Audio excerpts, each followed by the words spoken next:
మాజీ ఎమ్మెల్యే వల్లభనేని వంశీమోహన్ని, YCP MLC Arun Kumar, మాజీ మంత్రి పేర్ని నాని విజయవాడలోని ప్రభుత్వాసుపత్రిలో శనివారం పరామర్శించారు. ఈ సందర్భంగా మాజీ మంత్రి పేర్ని నాని మీడియాతో మాట్లాడారు. వంశీ ఆరోగ్య పరిస్థితిపై కూటమి ప్రభుత్వానికి కనీసం మానవత్వం లేదని అన్నారు. అనారోగ్యంతో బాధపడుతున్న వంశీని విచారణ పేరుతో ఆస్పత్రి నుంచి పోలీస్ స్టేషన్కు తరలించడం సరికాదని చెప్పారు మాజీ మంత్రి పేర్ని నాని. విజయవాడ ప్రభుత్వాసుపత్రి సూపరింటెండెంట్ కనీసం మానవత్వం లేకుండా వ్యవహరిస్తున్నారని మాజీ మంత్రి పేర్ని నాని ఆరోపించారు.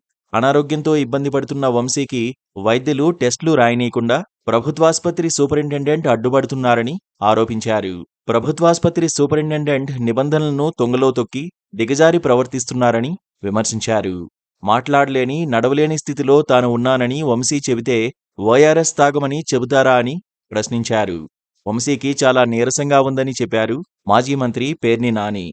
ప్రభుత్వాసుపత్రిలో కనీస సదుపాయాలు అందుబాటులో లేకుండా చేశారని మాజీ మంత్రి పేర్ని నాని విమర్శలు చేశారు.